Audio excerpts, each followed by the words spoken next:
안녕하십니까.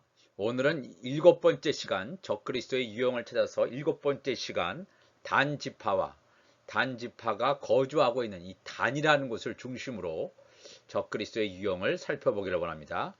오늘은 이스라엘 종교력으로 여섯 번째 달, 엘룰월 6일입니다.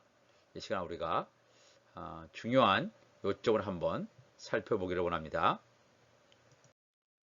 우선 이 열왕기 상을 가보면 여로보암 얘기가 나옵니다. 이스라엘이 사울 왕으로 시작하고 그 다음에 사울 왕 다음에 다윗 다음에 솔로몬으로 이어지지 않습니까? 근데 그 솔로몬이 여러 이방 신을 많이 섬겼기 때문에 하나님께서 솔로몬에게 진노하십니다. 그렇지만 솔로몬 당대에는 나라를 분열시키지 아니하시고 솔로몬 아들 때 나라를 이렇게 분리시킬 것을 하나님께서 이렇게 하시는데, 그 중에 이 여로보암이라는 사람이 등장합니다. 이 여로보암이 북쪽 이스라엘을 다스리는 첫 번째 왕이 되겠습니다.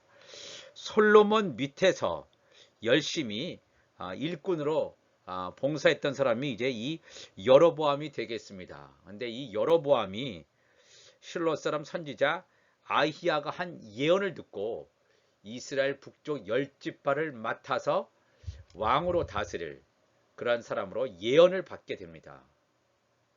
그래서 이 하나님의 뜻대로 이 여로보암이 북쪽 이스라엘 맡아서 첫 번째 왕이 되어지는데, 그 하나님께서 주신 예언대로 그냥 성실하게 했으면 좋았을 텐데 이게 그렇지 않았습니다. 이 여로보암이 맡고 있는 이 땅은 북쪽에 10개 지파, 또 남쪽에는 유다와 베냐민, 또 이 솔로몬의 아들인 르호보암이 통치하는 남북이 분리되는 그런 남북 왕조 시대를 열게 됩니다. 그런데 이 당시에 솔로몬 성전이 예루살렘에 있죠. 그러니까 제사를 드리기 위해서는 이스라엘 남쪽 유다나 북쪽 이스라엘이 다 예루살렘에 와서 제사를 드려야 됐습니다.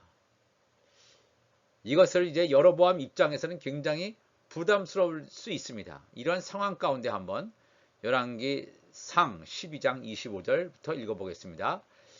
여로보암이 에브라임 산지에 세겜을 건축하고 거기서 살며 또 거기서 나가서 분우엘을 건축하고 그의 마음에 스스로 이르기를 나라가 이제 다윗의 집으로 돌아가리로다. 하나님께서 틀림없이 여로보암에게 북쪽 10지파를 주셨는데 이 여로보암의 입장에서는 마음이 불안한 거예요. 이 많은 사람들이 지금은 나를 따르고 있지만 얼마 후에 다시 다윗의 집 남쪽 유다로 다 돌아가면 어떻게 할까? 그러면서 만일 이 백성이 예루살렘에 있는 여호와의 성전, 솔로몬 성전이죠. 솔로몬 성전에 제사를 드리고자 하여 올라가면 이 백성의 마음이 유다 왕 된 그들의 주 르호보암 왕에게로 돌아가서 나를 죽이고 유다의 왕 르호보암에게로 돌아가려다 하고, 이건 자기의 생각이에요. 이에 계획을 했습니다. 이거 안 되겠구나. 예배 처소가 지금 예루살렘 솔로몬 성전밖에 없으니까 그 여호와의 절기 때마다 북쪽 이스라엘 사람들도 다 예루살렘으로 가는 거예요. 그러니까 종교의 중심지가 예루살렘이기 때문에 이 여로보암이 계획을 합니다. 두 금송아지를 만들고 무리에게 말하기를 너희가 다시는 예루살렘에 올라갈 것이 없도다. 이것은 하나님에 대한 도전입니다. 하나님께서 신명기를 통해서 이 하나님께 예배드릴 것을 예루살렘으로 지정하셨습니다. 그 당시에. 그 전만 해도 예루살렘이 하나님의 성소로 지정되기 전까지는 실로라든가 다른 베델이라든가 다른 여러 곳에서 제사를 드리는 것이 허용됐습니다. 그러나 신명기서를 읽어보면 이 예루살렘이 하나님을 예배하는 유일한 장소로 언급됩니다. 그렇기 때문에 하나님의 명령이 다시 떨어지기 전까지 예루살렘 이외의 예배 처소, 제사를 드리서서는 절대로 안 됩니다. 그런데 이 사람의 생각으로 인해서 예루살렘 이외의 제사 드리는 처소를 임의로 만듭니다. 이스라엘아, 이는 너희를 애굽 땅에서 인도하여 올린 너희의 신들이라. 다른 이방 신이라고는 하지 않습니다. 금송아지를 만들어 놓은 다음에 이것이 하나님이다 그러면서 하나는 베델에 두고 하나는 단에 두었다 그랬습니다. 베델에 두고 단에. 이 베델이라고 하는 것은 이 가나안 땅의 남쪽에 있습니다. 남쪽에 있고, 이 단이라고 하는 것은 북쪽 지방에 있습니다. 그러니까 이 단이라고 하는 것을 우리가 지난번에 본 대로 이 단지파가 하나님께서 분양해 주신, 할당해 주신 이 남쪽에 있는, 가나안 남쪽에 있는 땅을 온전히 정복하지 못하고 쫓겨나서 북쪽에 있는 땅에 정탐꾼을 보내서 그 당시에 라이스라고 하는 지역을 점령함으로 말미암아 그 라이스를 이름을 단으로 바꾸고 거기서 단지파가 거한 것을 보게 됩니다. 근데 이 단지파가 거할 때 그 우상까지 가지고 가서 그 단지파가 함께 생활했던 것을 우리가 사사기 17장, 18장을 통해서 우리가 살펴봤습니다. 하나님의 백성은 당연히 하나님만을 섬겨야 되는데 우상 숭배를 하는, 우상 숭배 재단 섬기는 사람과 이런 우상 숭배의 모든 이방 신들, 이것들을 가지고 와서 섬겼단 말입니다. 그런데 하필 이 여로보암이 그 재단을 두는 장소를 남쪽 최아래에 있는 베델, 그 다음에 북쪽에 단을 두었습니다. 아모스 8장 14절에도 이런 말씀이 기록되어 있습니다. 사마리아에 죄된 우상을 두고 맹세하여 이르기를, 다나 그러죠. 다나. 내 신들이 살아있음을 두고 맹세하노라 하거나, 브엘세바가 위하는 것이 살아나 있음을 두고 맹세하노라 하는 사람은 엎드러지고 다시 일어나지 못하리라. 그러니까 이 당시에도, 이 아모스 당시에도 이 우상 숭배가 얼마나 심각한 죄였는지를 보여주고 있습니다. 단지파가 있는 이 단이라고 하는 것에 너희의 신들, 이방 신들이 살아있음을 두고 맹세하노라 그랬습니다.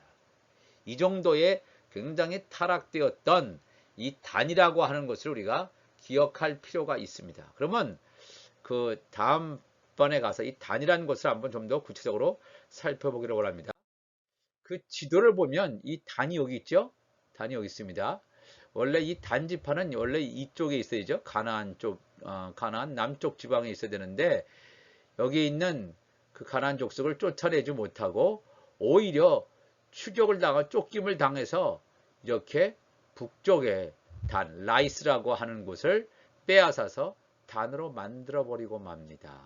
그러니까 이 단과 어디에다가 처소를 두나면 베델이라는 곳에다 둡니다. 베델. 근데 베델 바로 아래에 여기 여부스가 있죠. 이 여부스라고 하는 것은 다윗이 예루살렘을 점령하기 전에 이 예루살렘에는 누가 살았냐 하면 여부스 사람들이 살고 있었다고 했습니다. 여부스 사람들. 그래서 자기가 살고 있는 지역을 여부스라고 하였습니다. 그러니까 이 다윗이 여부스족을 몰아내고 이걸 다윗 성이다, 시온성, 예루살렘이라고 합니다. 그렇기 때문에 이 베델하고 여부스족이 살았던 이 예루살렘에는 거리가 굉장히 가까운 것을 볼 수 있습니다. 예루살렘에는 예루살렘 성전, 솔로몬 성전이 있습니다. 즉 하나님께 예배드리는, 제사드리는 이 솔로몬 성전과 굉장히 가까운 곳에 베델, 북쪽 이스라엘 그 경계선이죠. 그 베델이라는 곳에다가 금송아지를 만들어 놓습니다. 또 이 북쪽에 많이 살고 있는 사람들은 이 단이라는 곳에다가 금송아지를 만들어 놔서 예루살렘에 가지 못하게 합니다. 어떻게 보면 이 예루살렘에 가까웠던 이 베델이라고 하는 것은 야곱이 하나님을 만났던 곳 아닙니까? 그런데 이 베델과 이 예루살렘이 가까운 지리적인 것을 봤을 때 굉장히 이거는 예루살렘에 대한 무시, 예루살렘에 대한 굉장히 폄훼하는 것을 우리가 볼 수가 있습니다. 예루살렘을, 하나님의 성전을 무력화시키고 자기 인간이 스스로 만든 장소를 대치해버리는, 예배 장소를, 처소를 대치해버리는 이런 엄청난 일을 여로보암이 하는 것을 보게 됩니다. 그리고 하나님 이 성소에서 섬기는 자는 레위 자손이 해야 되는데 자기 마음대로 사람을 임명해서 했던 여로보암의 죄악들, 또 여호와의 절기까지 바꾸는 이런 엄청난 죄를 여로보암이 저지르는 것을 보게 됩니다. 하나님이 틀림없이 북쪽 이스라엘 10지파를 여로보암에게 주셨는데 이 하나님의 약속을 제대로 믿지 않고 불안해서 모든 사람들의 마음이 남쪽 유다로 쏠리면 어떡하나 해서 이러한 예배 초소 단과 베델로 이 여로보암이 만드는 것을 보게 됩니다. 이것은 하나님 앞에 큰 죄입니다. 하나님께서 말씀하신 대로 순종하지 않고 자기 멋대로 하는 것, 이건 하나님 앞에 큰 죄가 되겠습니다. 그렇다면 이 마태복음 16장 13절의 빌립보 가이사랴 얘기는 제가 왜 하냐면 이 단하고 굉장히 가까이 있습니다. 단이라고 하는 것과 불과 4마일 떨어져 있습니다. 4마일 떨어져 있습니다. 그 4마일 떨어져 있는 곳에 이 신약 시대에 빌립보 가이사랴라는 지방에 있습니다. 예수님께서 공생애를 하시다가 한 중간쯤 하시다가 제자들에게 이렇게 빌립보 가이사랴 지방에 이르러서 제자들에게 물어보십니다. 사람들이 인자를 나를 누구라 하느냐? 이러되 어떤 사람은 세례 요한이라고 하는 사람도 있고 어떤 사람은 엘리야, 어떤 사람은 예레미야, 선지자 중에 하나라 하나이다. 그렇다면 너희들은 나를 누구라 하느냐? 시몬 베드로가 대답하여 이르되 주는 그리스도시요 살아계신 하나님의 아들이시니이다. 예수께서 대답하여 이르시되 바요나 시몬아 내가 복이 있도다. 이를 내게 알게 한 이는 혈육이 아니요 하늘에 계신 내 아버지시니라 그랬습니다. 이 빌립보 가이사랴 지방을 한번 보겠습니다. 여기서 빌립보 가이사랴 지방입니다. 우리가 조금 전에 살펴봤던 이 단이 여기 있죠. 단지파 사람들이 이 지역을 점령해서 단이라고 이름 바꾸고 우상 숭배도 했던 곳이 이 단이라고 하는 곳입니다. 이 단과 가이사랴 빌립보, 지금 예수님께서 제자들에게 너희들은 나를 누구냐 하느냐 이 물은 곳이 가이사랴 빌립보 4마일밖에 떨어져 있지 않습니다. 그러니까 헤롯 대왕의 아들이 필립이라는 사람이 로마 황제인 티베리우스와 자기를 명명해서 이렇게 가이사랴, 로마 황제 시저죠. 가이사랴 빌립보라고 이름을 줬습니다. 근데 이 가이사랴 빌립보라고 이름이 저기 전에 이 장소의 이름은 파니아스라는 곳입니다. 파니아스, 판신, 이방신 가운데 판신이 있습니다. 숲속의 신이고 한적한 장소의 신이라고 알려진 이방신, 그리스의 신, 판신을 섬기는 신전이 있던 곳입니다. 이방신이 있던 곳입니다. 이방신이 있던 곳이 헤롯 대왕이 자기의 아들 필립이 자기와 로마 황제 티베리우스의 이름을 기념해서 그냥 가이사랴 빌립보라고 명명을 했지만 이 장소가 이방신의 신전이 있던 곳이고 로마 황제를 섬기던 이런 장소였단 말입니다. 그러니까 이 단과 가이사랴 빌립보는 굉장히 가까운 곳에 있음을 우리가 기억할 필요가 있습니다. 그러면 예수님께서 왜 이 가이사랴 빌립보 지방에서 제자들에게 사람들이 나를 누구라 하느냐, 너희들은 나를 누구라 하느냐 이렇게 말씀을 하셨을까요? 그 당시에 가이사랴 빌립보 지방에 있을 때 로마 황제의 그러한 통치권이 미치고 있는 그런 지역 가운데서 로마 황제의 신전 또 그리스의 신의 신전이 있는 곳을 둘러싸고 있는 곳에서 사람들이 이방 신을 섬기고 있는 곳에서 많은 사람들은 이방 신을 왕이라고 하지 않습니까? 이방 신을 신이라고 하지 않습니까? 그런 곳에서 너희들은 나를 누구라 하느냐? 이렇게 물어봤을 때 어떤 사람은 뭐 세례 요한이다, 뭐 엘리야다, 예레미야다, 선지자 중에 하나다 이런 답들을 내놓는데 시몬 베드로는 주는 그리스도시요 살아계신 하나님의 아들입니다. 이 정확한 고백을 합니다. 이방 신보다 예수 그리스도가 훨씬 뛰어남은 왜? 하나님이시기 때문에 이것을 보여주시고 있습니다. 우리가 이 하나님만을 섬긴다는 거, 삼위일체 하나님만을 섬긴다는 거, 이 세상 사람들이 왜 하나님의 진노를 받습니까? 우상 숭배의 죄 때문에 그랬습니다. 하나님께서 천지를 창조하시고 만드신 이 모든 것에도 불구하고 사람들이 하나님 대신에 우상 숭배를 했던 것을 우리가 발견하게 됩니다. 창세기 30장 6절에는 이 단이라는 곳에 그 기원에 대해서 나와 있습니다. 이 창세기 30장 6절에 보면 라헬이 야곱의 야곱의 아내죠. 라헬이 가로되 하나님이 내 억울함을 푸시려고 내 소리를 들으사 내게 아들을 주셨다 하고 이로 인하여 그 이름을 단이라 하였으며, 이 라헬이 자식을 낳지 못하고 있을 때 자기의 몸종 빌하를 야곱에게 주로 말미암아 거기서 난 아들이 단입니다. 이 단이란 말은 심판한다 그런 뜻입니다. 심판한다. 심판한다. 여기 나오죠. 그래서 킹제임스 버전 보니까 And Rachel said God has judged me. 하나님이 나를 심판하셨다 이렇게 나와죠. Has also heard my voice and hath given me a son. Therefore called she his name Dan. 하나님 나를 심판하셨구나. 물론 내 억울함을 vindicated, 신원하셨다. 이런 말로도 물론 번역할 수 있겠습니다만, 그래서 이 단이라고 하는 야곱의 아들 가운데 단이라는 이름이 등장합니다. 근데 이 단이라고 하는 것이 제가 지난번에 말씀드렸지만 적그리스도가 나올 확률이 가장 높은 지파입니다. 유대인일 가운데 나올 때, 전 유대인 가운데 나온다고 저는 보고 있습니다. 그럼 창세기 49장 16절 보면 단은 이스라엘의 한 지파같이 그 백성을 심판하리로다. 이 단 자체 이름이 심판한다 뜻이니까 단은 이스라엘의 한 지파같이 그 백성을 심판하리로다. 그래서 17절에 단은 길 옆에 있는 길의 뱀이요 첩경의 독사리로다. 말굽을 물어서 그 탄자로 뒤로 떨어지게 하리로다. 이런 끔찍한 이 야곱이 12 아들을 향해서 예언하는 가운데 나오는 그러한 말씀이 되겠습니다. 예언의 그 야곱의 예언 가운데 달을 향해서 길의 뱀이고 첩경의 독사가 될 것이고 말탄자의 말굽을 물어서 말탄자를 뒤로 떨어지게 할 것이다. 말굽을 물어서 그 말탄자는 메시아를 상징하게 되겠습니다. 그러니까 메시아를 떨어뜨리려고 하는 자, 이 누굽니까? 여기 이 단에 대해서 야곱이 예언하고 있습니다.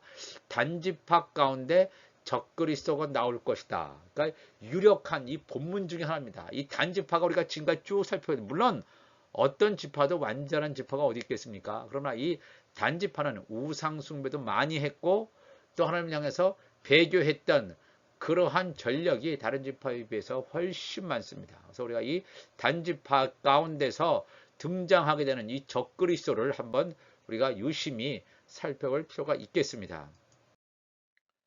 출애굽기 31장 6절에는 어떤 얘기가 나오냐면 성전을 건축할 때 여러 능력 있는 사람, 재주 있는 사람들이 동원돼서 솔로몬 성전을 건축하게 되는데, 내가 또 단지파 아히사막의 아들 오홀리압, 단지파예요. 단지파 아히사막의 아들 오홀리압을 세워 그와 함께하며 무릇 지혜로운 마음이 있는 자에게 내가 지혜를 주어 그들로 내가 내게 명한 것을 다 만들게 할지니. 출애굽기 38장 23절에도 이렇게 나옵니다. 단지파 아히사막의 아들 오홀리압은 그와 함께 하였으니, 오홀리압은 재능이 있어서 조각하며 또 청색 자세 홍색 실과 가는 배실로 수놓은 자더라 그랬습니다. 그러니까 물론 이 하나님의 성전 솔로몬 성전을 건축하는 데 있어서 단지파 아히사막의 아들 오홀리압만 동원된 게 아닙니다. 유다지파 훌의 손자 우리 아들인 부살렐이라는 사람, 유다지파죠. 그 사람을 지명하여 그에게 하나님의 영을 충만하게 한 다음에 이런 말씀이 또 나옵니다. 그 다음에 단지파 아히사막의 아들 오홀리압을 세웠다. 근데 이 성전이라고 하는 것, 손으로 만든 성전이라고 하는 것이 물론 그 아래 지성소가 있기 때문에 하나님의 임재가 솔로몬 시대는 있었습니다. 틀림없이. 그렇지만 이 성전 자체는 뭐예요? 하나님을 그 성전에 가두어 둘 수가 없습니다. 왜? 온 우주가 다 하나님의 신으로 충만하기 때문에. 그래서 이 우상 숭배를 통해서 하나님께서 첫 번째 성전, 두 번째 헤롯 성전까지 다 무너뜨리십니다. 이제 이 세 번째 성전, 제3의 성전을 사람들이 또 지금 지으려고 하는 그런 시기가 임박해 있는 가운데 있습니다. 이건 하나님께서 원하시지 않는 것입니다. 요한복음 2장에도 예수님 당신 자신을 가리켜서 성전이라고 했습니다. 또 하나님의 성령을 모시고 있는 예수 그리스도를 믿는 그러한 성도들을 향해서 우리 안에 하나님의 성전이다. 이렇게 분명히 말씀하셨기 때문에 손으로 지은 것에 우리가 자꾸 우리의 관심을 쏟아서는 안 될 줄 압니다. 역대하 2장 11절에도 이런 얘기가 나옵니다. 두로왕 후람이, 이 두로라고 하는 것은 오늘날의 그 레바논 지방입니다. 레바논이라는 나라에 두로와 시돈이 있습니다. 두로왕 후람이 솔로몬에게 답장하여 이르되 여호와께서 자기 백성을 사랑하심으로 당신을 세워 그들의 왕을 삼으셨도다. 후람이 또 이르되 천지를 지으신 이스라엘 하나님 여호와는 송축을 받으실지로다. 다윗 왕에게 지혜로운 아들을 주시고 명철과 총명을 주시사 능히 여호와를 위하여 성전을 건축하고 자기 왕위를 위하여 궁궐을 건축하게 하시도다.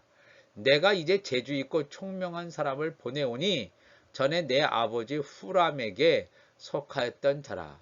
이 사람은 단의 여자들 중 한 여인의 아들이요 그의 아버지는 두로 사람이라. 능히 금, 은, 동철과 돌과 나무와 자색, 홍색, 청색, 홍색실과 가는 배로 일을 잘하며 또 모든 아로새기는 일에 익숙하고 모든 기묘한 양식에 능한 자이니 그에게 당신의 재주 있는 사람들과 당신의 아버지 내주 다윗의 재주 있는 사람들과 함께 일하게 하소서. 이 두로 왕 후람이 솔로몬이 하나님의 성전을 건축하고자 할 때 두로 땅에 있는 건축가, 아주 재주 있는 건축가를 이제 파송하는데 그 사람이 누구냐 하면 아버지가 두로 사람이에요. 아버지는 당연히 이 두로 왕이니까, 두로 민족이니까 그의 아버지는 두로 사람이고 어머니는 누구냐면 단의 여자들 중 한 여인의 아들이다. 즉 단지파의 여인의 아들임을 알 수 있습니다. 아버지는 두로 사람, 엄마는 단지파 사람. 거기서 나온 혼혈족이 되겠지요. 그러니까 이것을 보면 이 단지파가 굉장히 우상 숭배가 굉장히 심각했구나. 이방 민족하고 결혼까지 하고 이 두로 왕이라고 하는 것은 이 두로는 하나님을 대적했던 우상 숭배가 가득했던 지역 중에 하나가 되겠습니다. 그곳에서 온 사람이 파송되어서 솔로몬 성전을 건립하는 일을 하게 되는구나. 우리가 이것을 유심히 살펴볼 필요가 있습니다. 그래서 이 솔로몬 성전의 석공, 그러니까 프리메이슨의 기원이다 하는 말도 요즘에 많이 회자되고 있습니다. 그렇죠? 우리가 이것을 가볍게 여기서는 안 됩니다. 이 세계를 장악하고 있는 세계 정부주의자들, 프리메이슨이라든가 일루미나티 이런 모든 세력들이 솔로몬 왕 시대까지 거슬러 올라가는 기원을 가지고 있구나 하는 것을 우리가 또 기억할 필요가 있습니다. 레위기 24장 11절에도 그 이스라엘 여인의 아들이 여호와의 이름을 회방했다 했어요. 여호와의 이름을 회방하며 저주함으로 무리가 끌고 모세에게로 가니라. 그 어미의 이름은 슬로미시요 단지파 디브리의 딸이었더라. 참 단지파 디브리의 딸 가운데서 나온 어떤 아들이 여호와의 이름을 회방하고 저주하는, 물론 다른 지파 사람들도 우상숭배를 하는 경우도 있었습니다. 물론 이스라엘 전체가 다 우상숭배를 하는 경우 있었는데 이 단지파는 다른 이스라엘 다른 지파에 비해서 훨씬 더 우상숭배가 극심했던 그런 지파임을 우리가 기억해야 됩니다. 그래서 이 요한계시록 7장에는 이 일 후에 7가지의 일 후에 인을 띈 후에 되어지는 사실을 여기서 보여주고 있는데, 내가 내 천사가 땅 내 모퉁이에 선 것을 보니 땅의 사방의 바람을 붙잡아 바람으로 하여금 땅에나 바다에나 각종 나무에 불지 못하게 하더라. 또 보면 다른 천사가 살아계신 하나님의 인을 가지고 해돋는 데로부터 올라와서 땅과 바다를 해롭게 할 권세를 받은 네 천사를 향하여 큰 소리로 외쳐 이르되, 우리가 우리 하나님의 종들의 이마에 인치기까지 땅이나 바다나 나무들을 해하지 말라 하더라. 내가 인침을 받은 자의 수를 들으니 이스라엘 자손의 각 지파 중에서 인침을 받은 자들이 14만 4천이니. 이거 하나님의 종들에게 인치는 사건 아닙니까? 제가 여러 번 이걸 말씀드렸는데 하나님의 종들의 인치는 사건이 7년 대환란 가운데서 전 3년 반 가운데 이제 벌어지게 됩니다. 그래서 이때까지 하나님의 종으로서 인침을 받지 못하면 그 다음에 첫째와 둘째와 셋째와를 고스란히 겪게 되고 완전히 짐승의 표를 받아서 완전히 지옥불에 떨어지는 그러한 일이 벌어짐을 이 요한계시록은 증거해주고 있습니다. 그래서 이 요한계시록 7장 이하에 이스라엘 12지파, 그러니까 천사를 통해서 하나님의 인을 많은 사람이 각 지파 12,000명 중에서 14만 4천인데 그 중에서 요한계시록 7장을 들어보면 이스라엘 12지파가 등장하는데 여기에서 이 단지파는 빠지는 것을 보게 됩니다. 단지파는 없습니다. 유다 지파에서 인치를 받은 자 12,000, 르우벤 지파, 갓 지파, 아셀 지파, 납달리 지파, 시므온 지파, 레위 지파. 레위 지파는 원래 이 지상에 있을 당시에는 땅 분배를 받지 않았습니다. 못했습니다. 레위 지파는 하나님에 대한 성소나 이런 쪽에 연관된 일을 하기 때문에 그런 땅 분배를 받지 못했는데 하늘 새 예루살렘 성소에서 하나님의 보좌를 섬기는 일을 할 때에 이 레위 지파도 하나님의 천사를 통한 하나님의 인을 받는 지파 가운데 들어와 있음을 우리가 기억해야 됩니다. 또 이사갈 지파, 스불론 지파, 요셉 지파, 베냐민 지파 이렇게 12지파가 나와 있죠. 그런데 여기서 단 지파도 빠져 있지만 또 무슨 지파가 없습니까? 에브라임 지파도 없습니다. 에브라임과 므낫세는 요셉의 아들입니다. 야곱이 그랬죠. 요셉에게 너의 아들은 내 것이다 그랬어요. 너의 아들. 요셉의 아들 므낫세와 에브라임은 내 것이다 그랬어요.